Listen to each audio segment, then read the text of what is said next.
someone sent this, Kings and Generals. It said new State Department account just dropped.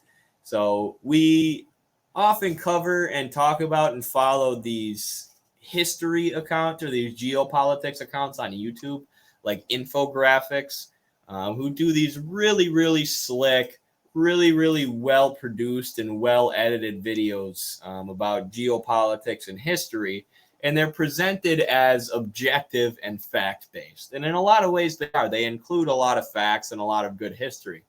But then they just smudge the truth a little bit, or they leave out certain facts, or they leave out really important details to ultimately push the U.S. State Department line, the NATO line, the anti-Russia, anti-China line. So I have no idea what this Kings and Generals account is, where it came from, if they have some kind of funding or whatever, if they are actually the new State Department account.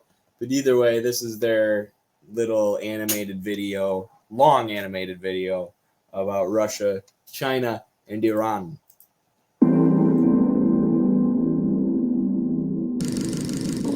The end of the Cold War was a watershed moment for the geopolitical balance of power.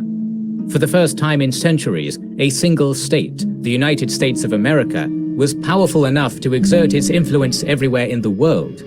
Following the demise of the Soviet Union, there was no other country capable of rivaling American power.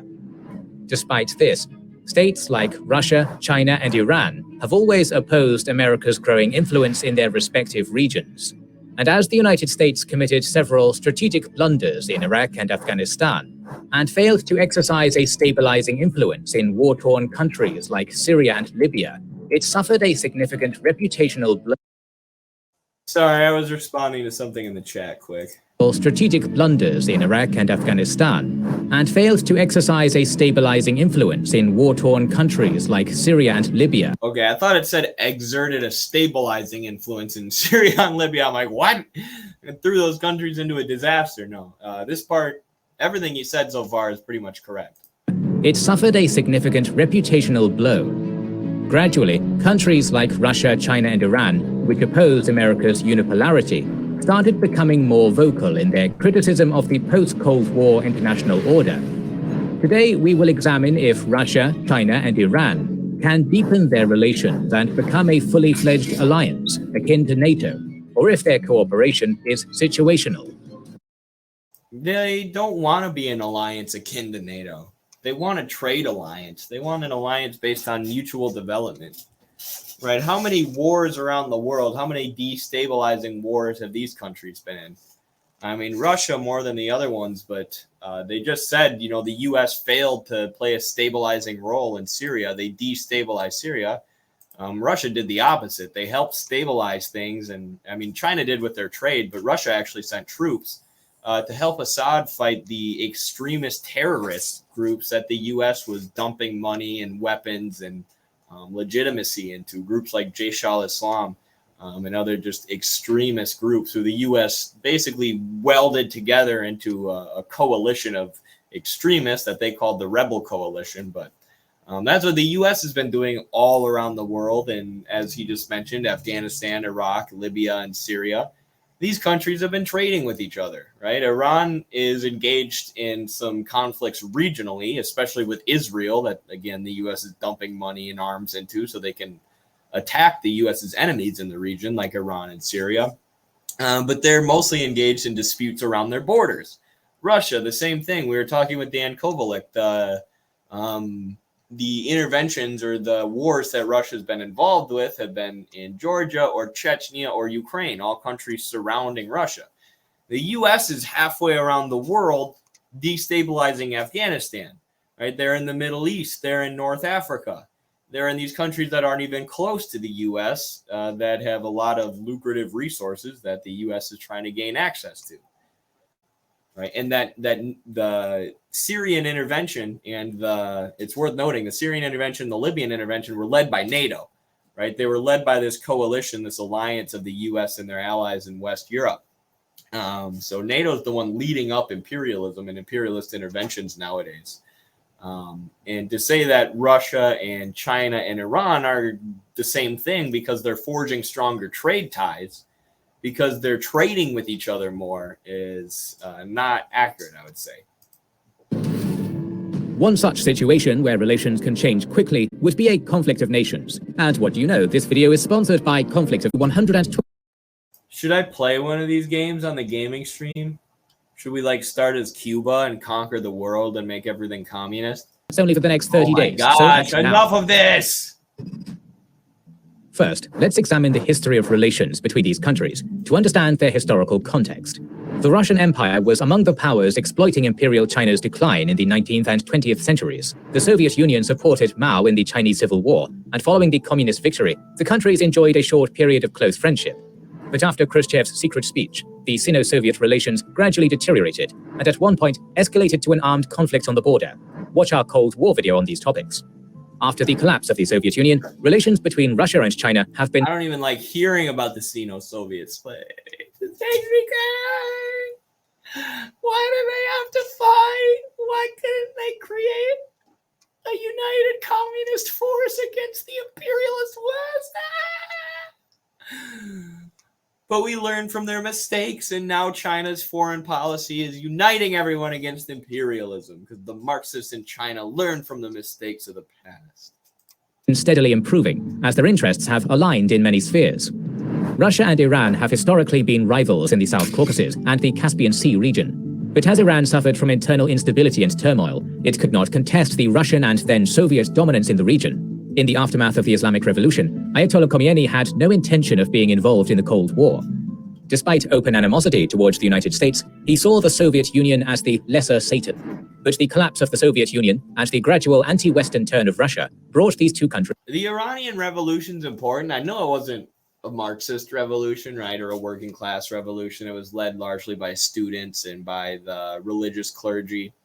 But it is still important because people were arguing already that like Fukuyama thesis that we were at the end of history and, you know, neoliberalism was going to win. And there was China had just moved. I think it was 1979 when the revolution happened. China had moved towards reform and opening up.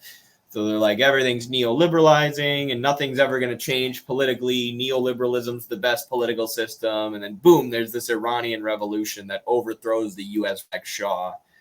And puts in power this Islamic-based revolutionary government that has a very similar economic system to socialism, right? Like 70% of the Iranian industry and all of their banks are owned by the state.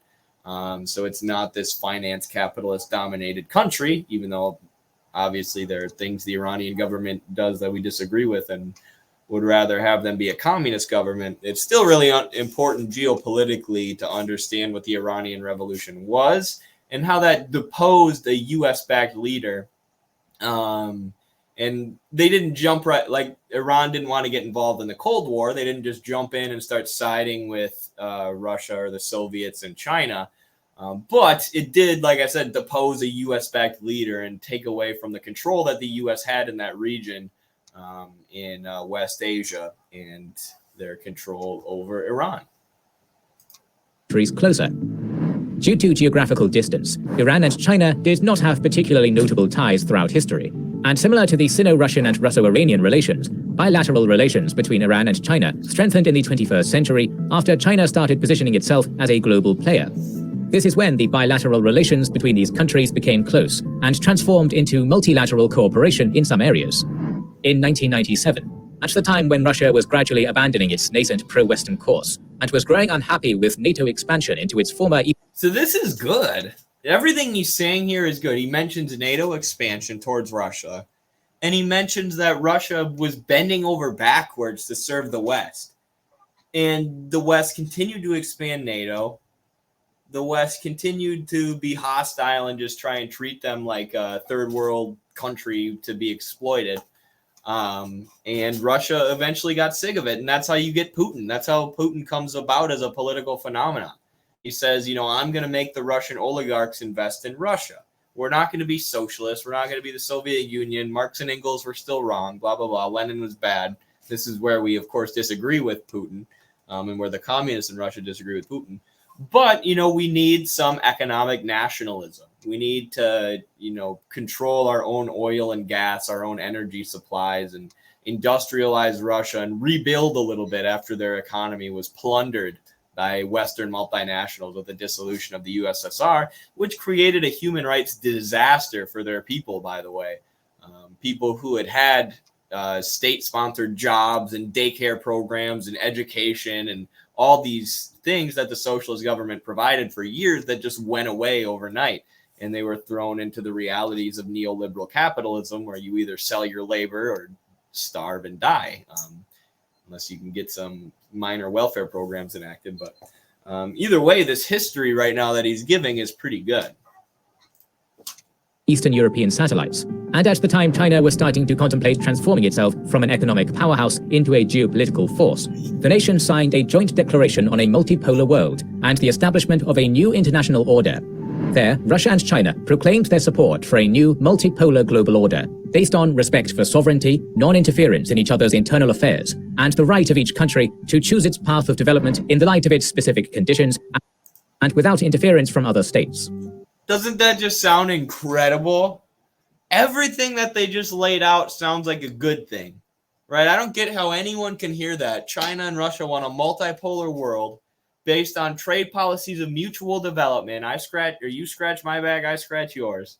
We only trade if it helps us both out and helps our economies grow, and will not interfere with your political system, right? Will allow your country to undergo its own path of development. So we're not going to be like the Soviet Union, where we dump money into revolutionary groups and socialist political parties and try and influence socialism around the world and fund socialism around the world.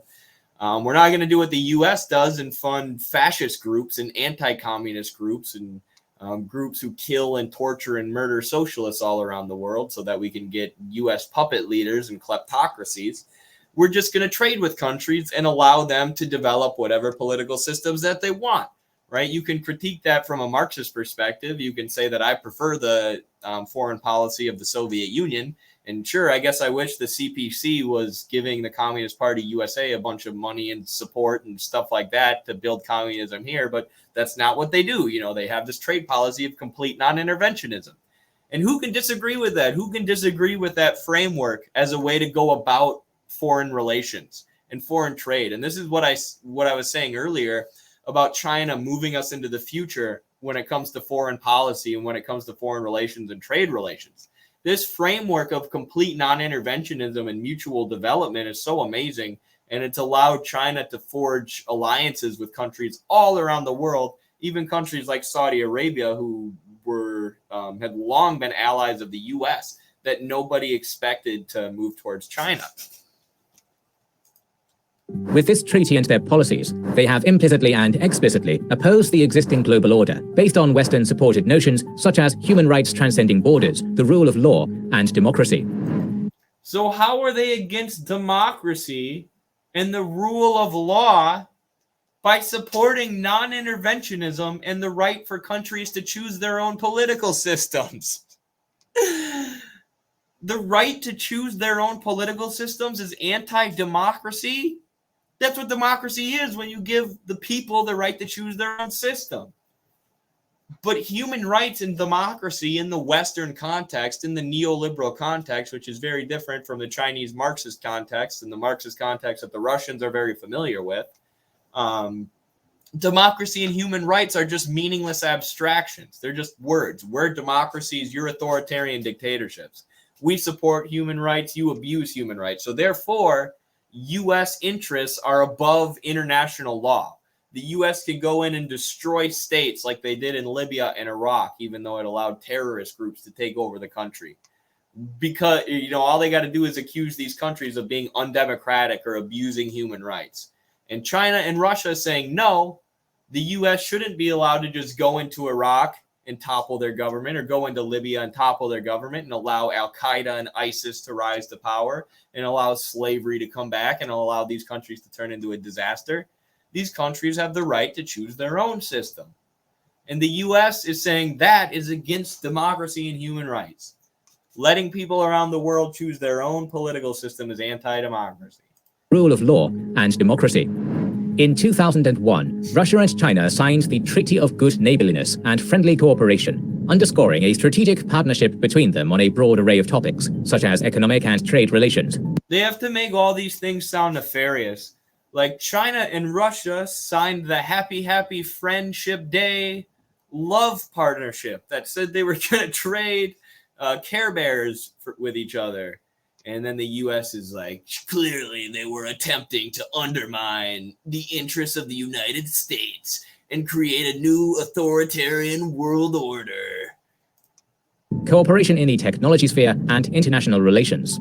Most importantly, the treaty implied military cooperation and conduct of discussions in case of a threat against one of the states. Around the same time, Russia and China created the... Sorry, I gotta go back. I spaced out. The treaty implied military cooperation and conduct of discussions in case of a threat against one of the states. How dare they? How dare they form a defensive alliance as NATO is creeping closer and closer and closer and closer?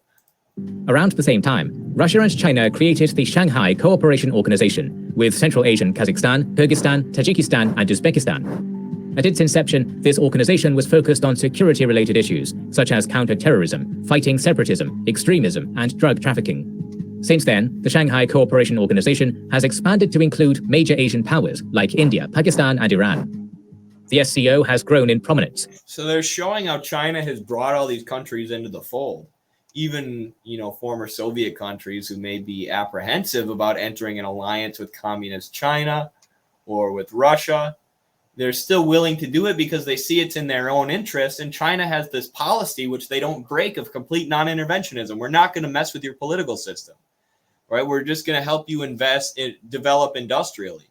And this is why I don't criticize China's foreign policy or their trade policy and say, I wish China would support communist movements all around the world like the U.S. did. I do say that from time to time. I do wish China didn't trade with Israel, if I'm being honest with you, from the bottom of my heart. But I understand what they're doing. By having a trade policy of complete non-interventionism and allowing states to develop however they want, these other countries have no apprehension about trading with communist China or help. They basically have no choice because China is such a productive and economic powerhouse, and they have the ability to outsource or finance equitable industrial development in all these countries. It only makes sense for them to forge stronger ties with China and the growing, powerful Chinese economy. And then when China doesn't try and meddle in their government, it continues to build goodwill. It continues to get these countries to want to form relations with China rather than the United States. So it's just fucking genius, dude. Like, as someone who focuses on geopolitics, who calls themselves a geopolitical analyst, the foreign policy, the mutual development and non-interventionist foreign policy of China is amazing, and it's moving foreign relations and foreign policy and geopolitics into the future. China is the most advanced country in the world on many fronts, including this front. I recommend everyone read Xi Jinping's book, The Governance of China, where he lays out their principles of trade. Becoming an important platform for military, economic, and energy cooperation. Since China is a massive manufacturer, it requires enormous energy resources, and Russia has them. Therefore, it was only natural for China and Russia to establish an energy partnership. In 2009, Russia and China signed a deal to build the Eastern Siberia Pacific Ocean oil pipeline, which started transporting oil to China in 2011. Furthermore, in 2014, both sides signed a 30-year gas deal worth $400 billion, which envisaged the construction of the Power of Siberia pipeline. In 2019, it started delivering gas to China. Overall, economic and trade relations between Russia and China have been steadily improving too. The trade turnover between these countries has exceeded $100 billion, as China has become the biggest trade partner of Russia. China's Belt and Road Initiative launch has played a vital role here, as Russia is one of the important transit points connecting China to European markets. Following the imposition of Western sanctions on Russia And that's why the U.S. is mad. They control their own energy, their own gas and their own oil. And this alliance between Russia and China has allowed them to start trading with traditional U.S. allies in West Europe. And just as that's happening and NATO expansion is continuing, NATO holds a summit in 2017 to launch this new Cold War against Russia and China, and say their strategic objectives moving forward are to counter Russian and Chinese influence. It's all about the economics, the oil, these finance capitalists want total control of the globe and the globe's resources. They want Russia to remain an impoverished, deindustrialized, so-called third world country forever, so that Western multinationals can continue to plunder it. And Russia's saying, no, we're going to take control of our own oil. We're going to forge stronger relations with China. We're going to sell natural gas and oil to Europe. And the U.S. blew up their pipeline for giving energy to Europe and is waging a terrible proxy war where thousands and thousands of Ukrainians are being used as cannon fodder, being sent to fight and die in this war for NATO and for the Western military-industrial complex. 2014, after the unrecognized annexation of Crimea, and in 2022, after the full-fledged and unprovoked invasion of Ukraine, Russia has tried to avoid using dollars in their trade. Russia's removal from SWIFT in 2022 accelerated the Crimea, and in 2022, after following the imposition of Western sanctions on Russia in 2014, after the unrecognized annexation of Crimea, and in Unrecognized by who? Again, this is what I mean by there's just small little details that they smudge, right? It was recognized by the people of Crimea. Over 90% of them wanted to join Russia, as we were saying yesterday with Dan Kovalik, who just got back from Crimea and who was talking to the Crimean people. It was recognized by them. It was recognized by Russia when the Crimean people had a referendum to join. It was recognized by other countries. It wasn't recognized by the U.S. and NATO, though. So they just say the unrecognized annexation, not the vote held by the Crimean people, which they had a similar vote in 1991, where they voted after the Soviet Union dissolved. They voted to become an independent republic instead of becoming part of Ukraine. Right. And there were many policies attempted to Ukrainize this area to promote Ukrainian patriotism or Ukrainian fascism even, and make Ukraine the only language that you can speak. But they failed, and then the Crimeans voted to become part of Russia. It's not an annexation. It's just simply not. Sorry, Bush. 2022, after the full-fledged and unprovoked invasion of Ukraine, Russia has tried to avoid using dollars in their trade. Russia's removal from SWIFT in 2022 accelerated the pace of this endeavor, as Russia and China agreed to trade for Russian gas supplies in rubles and yuan. In November 2022, Russian Deputy Prime Minister Alexander Novak stated that the share of currencies from states considered I spaced out again, sorry. I keep having to rewind. Pledged and unprovoked invasion of Ukraine, Russia has tried to avoid using sanctions on Russia in 2014, after the unrecognized annexation of Crimea, and in 2022, after the full-fledged and unprovoked invasion of Ukraine. Russia. They just say it as if it's a fact, unprovoked. Unprovoked. And that's why people in the Midwestern March Discord are calling this the new State Department channel. Because they give so many facts, they tell you so much history that's true, so that it seems like this video is just objective. It's just the objective truth. Then they slip in stuff like that. The unprovoked invasion. Nobody in their right mind who's been following this issue can call it unprovoked. Right? Disagree with Putin's decision to launch the invasion if you want. Disagree with the scale of the invasion if you want. I don't know what should have, you're basically leaving the people of the Donbass and Donetsk and Lugansk to die. But if that's your position, that's your position, whatever. But understand that it wasn't unprovoked. Understand that there was a U.S. coup in Ukraine in 2014 that ousted the democratically elected leader and put in power a pro-fascist government that started pushing these Ukrainian language laws and these Ukrainization policies and allowed fascist groups to have free reign to fire artillery shells at the Donbass region and blow up people's homes.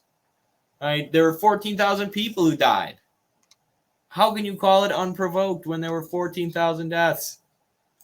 Russia has tried to avoid using dollars in their trade. Russia's removal from SWIFT in 2022 accelerated the pace of this endeavor, as Russia and China agreed to trade for Russian gas supplies in rubles in their trade. Russia's removal from SWIFT in 2022 accelerated the pace of this endeavor, as Russia and China agreed to trade for Russian gas supplies in rubles and yuan.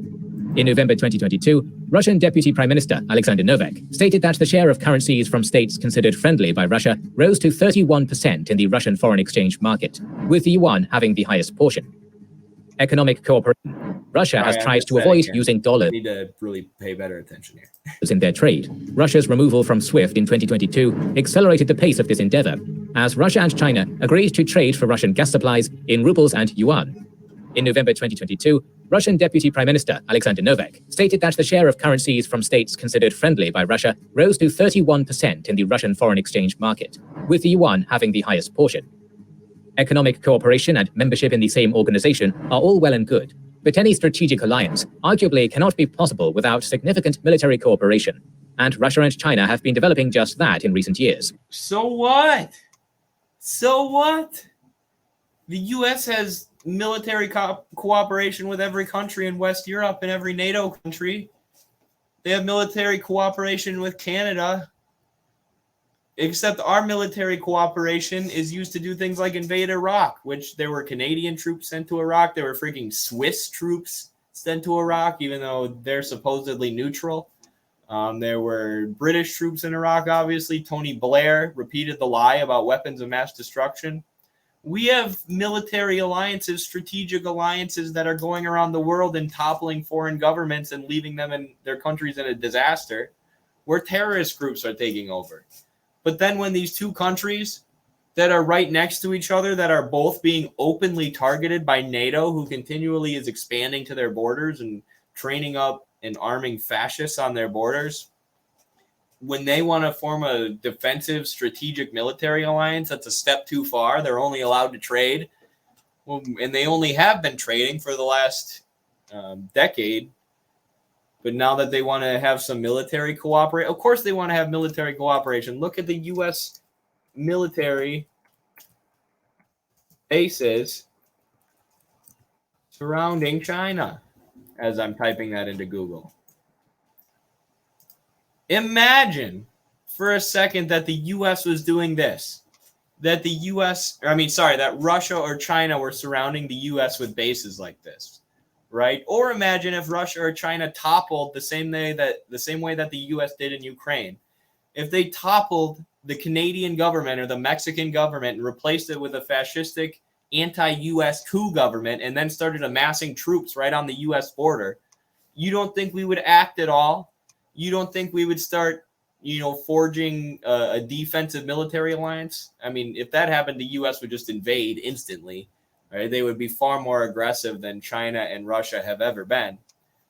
But the idea that Russia and China have no reason to build a military alliance, or that there's no defensive reason for them to do that, is totally crazy. Just look at the U.S. military bases surrounding them, or look at the events in Ukraine. Thank you so much, Sebastian, for another super chat. It's like Sebastian's 17th super chat he sent us today. Basically holding up Midwestern Marx on his back right now. A true legend of the proletariat. So are you familiar with the SAO documentary, North Korea World Playlist on YouTube? Super fascinating. And a more open look into the DPRK. Episode 4 is super cool. I have not. That sounds really cool. What does SAO stand for? It pops up right away. I've noticed there are a lot of people realizing that there's a lot of people lately seeing through the North Korea propaganda, specifically the propaganda about the DPRK. And it's like, that's strange because they've been so heavily demonized for however long, and Americans have just considered them this crazy, evil comic book villain of a country for so long. And the Kim family the same way. But it's almost like that's backfired now because people realize how absurd the claims of these folks like Yeonmi Park are, right? When people are claiming that the North Korean hospitals just feed their patients dead rats, it's like, well, that doesn't seem like it makes any sense. That just doesn't sound true. And now you have all these cool documentaries like this one that, I just exited out. I meant to full screen it. Sorry, Sebastian. But cool documentaries like this, which I will watch later. You have the video of the two guys going to North Korea to get a haircut. You have Loyal Citizens of Pyongyang. You have My Brothers and Sisters of the North. All great movies debunking North Korea propaganda. And, I did a deep dive into Yeonmi Park. It's like an hour and a half long, and I recommend people check that out, watching her appearance on Jordan Peterson and just showing all these libertarian NGOs and think tanks who fund her and prop her up, and pay her to make these ridiculous claims. So, yeah, that's a little bit of a side note, but I do see people seeing through the bullcrap lately. In 2015, Russia started selling its Su-35 fighters and S-400 air defense systems to China. In September 2018, Russia conducted the Vostok 2018 military exercises, which included the Chinese army. Since then, the two countries have participated in joint military exercises within the framework of their bilateral relations and under the auspices of the Shanghai Cooperation Organization. In 2022, Russia and China carried out joint naval and ground military exercises under the framework of their cooperative agreement, right? Which is completely non-interventionist, which is based on the rights of political systems and states to develop on their own. So inherently a non-interventionist military agreement. On several occasions, both in a group with other countries and just the two of them. Even though there might have been negative moments in military cooperation between the countries, such as the Russian state defense conglomerate Rostec accusing China of theft of Russian military technologies, overall, the military partnership between these two states has been on a steady course of development. In early 2021, a senior Chinese official claimed there was no limit to Sino-Russian military cooperation. While Russia and Iran have historically had problematic relations and competed for influence in the Caucasus, Central Asia, and the Caspian Sea, sanctions imposed on Russia in 2014 and the war in Syria brought them together. In 2014, the two nations signed an oil for goods deal, reportedly worth. The war in Syria brought them together, huh? So the U.S. intervention against Assad in Syria and the funneling of money and arms into a bunch of extremist terrorist groups turned countries in that region against the U.S. Go figure. I mean, that's a huge part of this shift towards multipolarity, right? That kind of reveals, these countries are being pushed to form these alliances, and even countries who traditionally haven't been friends with Russia or China are now forming these alliances because they see the belligerence of the U.S. and the U.S. policy, and they see all these horrible, disastrous interventions the U.S. has done around the world, like Iraq, Afghanistan, Libya, Syria. They're like, we do not want to go that direction, right? We want stability. We want right to self-determination. We want to be able to develop our own state, our own government, our own political system, our own economy without getting invaded and bombed to the Stone Age and sanctioned to death by the West and the Western financial system. Because what this doesn't bring up either, and what Vijay Prasad's Washington Bullets does such a great job of laying out, is that since World War II, you had the formation of the UN, the IMF, the World Bank, and this whole system of international law, which is bourgeois international law, and this whole global financial system, this whole global banking system, completely dominated by the West and Western finance capital and the US, NATO, and their allies. So that allows them to enforce sanctions on other countries and pretty much act with impunity around the world because international law is not enforced against Western countries often, and it's been crafted by Western finance capitalists to let the West do whatever they want. And John Bolton argued in the early 2000s that U.S. Interests are more important than international law and should be considered a priority over international law, which is the neocon ideology that's captured the U.S. But all these countries are now going against that global financial system. They've seen what the IMF and the World Bank have done. They've seen what U.S. intelligence agencies have done. They've seen what this U.S.-dominated unipolar world has done and how it disrupts countries and doesn't let them develop and doesn't let them do what they want and live freely and independently. Whereas China and Russia, they do. They do. They'll trade with you. They'll help you develop, but they're not going to mess with your politics. They want influence, right? They want you to like them so that you'll trade with them more rather than the U.S., but they're not going to infiltrate your country. They're not going to drop bombs on you. And that's pushing a lot of countries away from the unipolar system and the U.S.-dominated financial system. More and more countries are moving towards Russia and China and away from SWIFT and IMF and the World Bank. Worth $20 billion, which envisaged Russia's purchase of up to 500,000 barrels of Iranian oil per day in exchange for Russian products. This aims to help alleviate the pressure imposed by sanctions on the economies of both countries. Russia has also reportedly benefited from Iranian know-how in evading international sanctions, particularly after the start of the war in Ukraine in February 2020. They're not international sanctions. like I said, the international financial arms like the IMF and the World Bank are controlled by the West. It's US-led sanctions. It's NATO-led sanctions. It's sanctions by the Western political establishment, the Western finance capitalists and military-industrial complex against countries that they don't like, countries who are developing themselves, countries who are threatening the US's geopolitical dominance. 2. Sanctions pushed both countries to cooperate more closely, to avoid isolation, and to boost their economies. Russo-Iranian trade turnover has modestly but steadily increased since then, reaching more than $4 billion in 2022. Political and military cooperation of Iran has been closely intertwined with the nuclear question of Iran. For a while, it hindered closer military cooperation between the two sides. For instance, one of the consequences of Iran's refusal to stop uranium enrichment was the UN-imposed ban on selling heavy weapons to Iran.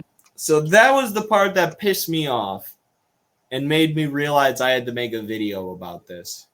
Which, by the way, there's a literal tank. Shout out to all the tankies out there. Yes, I do support this Chinese tank and them having it. It's also got the Soviet, or like the hammer and sickle on it. That's badass. But when they said Iran refused to stop, what did they say? Enriching uranium, right? Refusal to stop uranium enrichment was... Right. Iran agreed to have their nuclear program, the Iranian nuclear program, monitored 24/7 by the International Atomic Energy Agency, the IAEA. And never once in the years that their nuclear program was monitored 24/7 did the IAEA say there was any evidence that Iran was creating a nuclear weapon. Zero. Zilch. Nada. So that was what the Iran deal was. Iran basically gave the U.S. everything they wanted. We had to give money back to Iran that we had stolen from them. And they would allow their nuclear program to be monitored 24/7. Now, Trump pulled out of that and drone strike Qasem Soleimani incredibly belligerently, which is one of the most imperialist things that Trump did. But Iran, for the years that the IAEA was monitoring their nuclear program, they were not accused of making a nuclear weapon. Now, there are some hardliners in Iran who are saying we need a nuclear weapon. Look at what the U.S. is doing. They just killed our general and pulled out of this deal that gave them everything they wanted. And they're threatening us and sanctioning us and stopping us from importing medicine into our country. So we should get a nuke to defend ourselves. But still, there are that's a result of U.S. belligerence. And Iran had no plans whatsoever to make a nuclear weapon. Right. And they allowed their program to be monitored all the time. Full access by the U.S. Now, Iran was enriching uranium for medical isotopes. And yeah, I studied this in my healthcare administration classes. It's actually very interesting. But the Iranian healthcare system is very advanced. It's owned by the government, as is most of their economy. It's owned by the state. And there's been a lot of investment into research and development and using the enrichment of uranium isotopes for exclusively medical purposes. And how do we know they were exclusively for medical purposes? Well, because the enrichment of uranium was being monitored 24/7 by the IAEA, right? But then the U.S. media still uses the enrichment of uranium as a reason why we need to attack Iran and do regime change in Iran and sanction Iran and destroy their medical system. They're enriching uranium for the purpose of giving people health care. And they allowed us to monitor their nuclear system, but we pulled out of that deal and then killed one of their national heroes. So the idea that Iran is being belligerent or Iran is secretly trying to make a nuclear weapon and the U.S. is just trying to contain them and support democracy is batshit. Bad shit and a total lie. And anybody who knows the truth knows how ridiculous that statement is. Anyone who knows that about the IAEA knows how ridiculous that is to say about Iran. But these well-produced, well-made, well-animated YouTube channels just say this stuff, and a lot of people believe it. A lot of people think they're, just getting objective facts. But these videos are always tainted with neoliberal ideology. Always. They're always through the lens of NATO and the Western state departments and intelligence agencies.